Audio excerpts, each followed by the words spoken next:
Good evening, this is KiniNews and I'm your host, Camelia.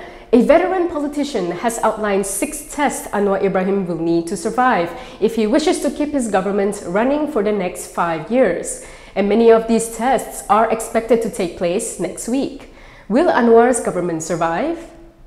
Prime Minister Anwar Ibrahim's administration has 6 survival tests to face, according to DAP veteran Lim Kit Siang. Lim said 4 of the 6 tests will take place next week. Lim added that these tests will determine if the unity government cobbled together after the general election will survive for the next 5 years. Topping the DAP veterans list are the election of the Dewan Rakyat Speaker on December 19th, the vote of confidence motion in Anwar as Prime Minister on December 20th, and the motion of thanks for the royal address, which in effect is the government's policy program for the year, and the approval for the 2023 budget. The budget was tabled by Anwar's predecessor Ismail Sabri Yaakob in October just before Parliament was dissolved for the general election. Next Monday, the current federal government will be tabling the motion for the payment of emoluments for 2023, with Anwar stating that if it is not passed, civil servants' salaries cannot be paid in January. Meanwhile, Lim also cited the UMNO annual general meet in January as another test. This would be the first general meeting since BN collaborated with Pakatan Harapan. It could set the tone for what is in store for UMNO President Ahmad Zahid Hamidi with regard to the upcoming UMNO polls. Should Anwar and his government survive these hurdles, Lim said the 6th test would be the state elections for Kedah, Kelantan, Negeri Sembilan, Penang, Selangor and Terengganu. The general election witnessed Perikatan Nasional making significant gains amongst the Malay electorate, leading observers to describe it as the green wave. Noting how Penang Harapan had raised the alarm, Lim urged the coalition not to take the threat lightly.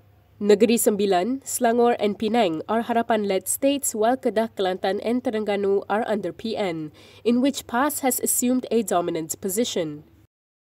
Just last week, several families of Sosma detainees urged Anwar's government to stop using Sosma. However, the Home Minister today indicated he has no plans to review the law. Home Minister Saifuddin Nasution Ismail indicated that he has no intention of reviewing the Security Offences Special Measures Act, also known as Sosma. He defended Sosma, saying the law allows the court process to take place, unlike others like the now-defunct ISA and emergency ordinances. Selalu orang banding Sosma dengan undang-undang pencegahan yang lain. Ya. Sedang Sosma itu sendiri bukan undang-undang pencegahan. Ya, misalnya, Sosma misalnya membenarkan seorang yang ditahan itu untuk berbanding kalau ISA ataupun ordinan darurat, ya, itu sehingga 60 hari. Sosma pula adalah 28 hari. Pada akhir 28 hari cuma ada 2 syur, bebas atau dihadap di mahkamah. Dan kalau dihadap ke mahkamah pula, dia masih boleh untuk mengambil khidmat peguam. Saifuddin explained this in a press conference at Bukit Aman today. He was making his first official visit to the police headquarters today, where Saifuddin and his deputy Shamsul Anwar Nasara received a briefing from the Inspector General of Police.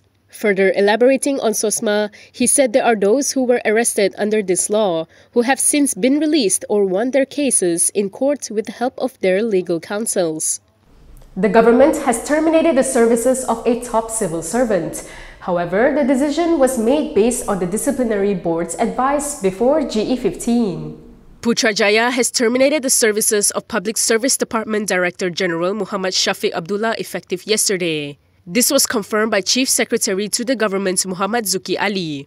In a statement today, he said the decision was taken after going through all procedures for termination in the public interest and scrutinized for regularity by the Attorney General's chambers.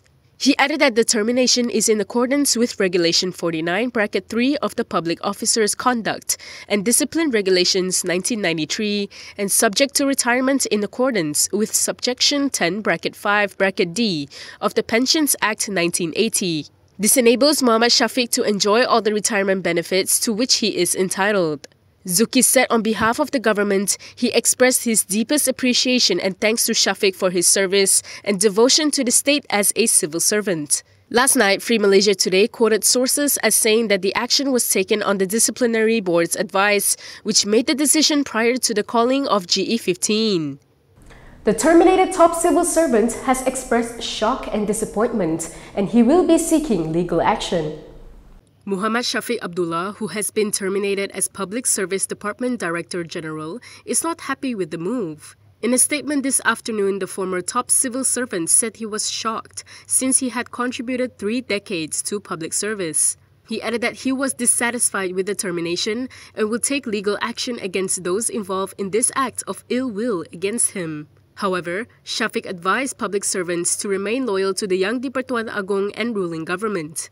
This comes after he highlighted several purported attempts to discredit him and frustrate the implementation of changes. Shafiq also revealed how his regular spot checks and reprimands to improve the public service had ruffled feathers.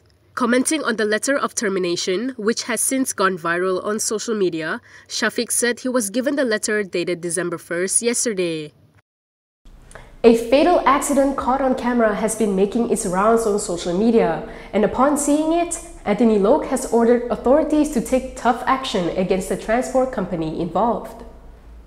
The Transport Ministry will suspend a transport company's permit temporarily following a fatal accident involving one of their vehicles. This was announced by Transport Minister Anthony Loke on his Facebook page today. Loke also expressed his condolences to the family who suffered the loss of their first child. This comes after the minister ordered the Road Transport Department and Land Public Transport Agency to take action against the driver and the firm. He added that the company's permit will be suspended temporarily for an audit of all their lorries. Loke said he will not compromise with drivers and companies who endanger the public. Loke was referring to a news report by Cosmo on a recent accident in Gerik, Perak, involving several passenger vehicles and a lorry. According to the Malay Daily, the cargo of the lorry tipped over at a bend and crashed into oncoming traffic. A man who uploaded the dashcam video clip of the accident to the Dashcam Owners Malaysia Facebook group claimed that the haulier has not reached out to them. When contacted, one of Loke's officers said preliminary investigation suggests that the incident took place in late October between Gerik in Perak and Jeli in Kelantan. The spokesperson said the incident involved 5 vehicles and the matter is still under investigation. You may want to stick to reputable theme parks after an unlicensed ride at a funfair in Selangor has left 3 people injured. Disaster struck at a funfair at Eco Grandeur in Puncak Alam, Selangor after 3 people were injured by a ride. According to Kuala Selangor District Police Chief Ramli Kasa, a team rushed to the scene after receiving a phone call about the incident at about 8:50 p.m. Ramli said initial investigations found that the victims comprised 2 women and a child. He said the 3 of them fell while the ride known as the Sotong Ride was in motion. All the victims were taken to Shah Alam Hospital in an ambulance. He said the case would be investigated according to Section 6 of the Selangor State Entertainment and Places of Entertainment Enactment 1995 for operating without a license. Earlier, several viral videos and photos on social media showed the ride apparently losing control, which caused the victims to fall. A BN lawmaker is confident the coalition's lawmakers will support Anwar in the confidence vote set to take place in Parliament next week. BN lawmakers have yet to receive explicit orders on how to handle the upcoming confidence vote for Prime Minister Anwar Ibrahim on December 19th.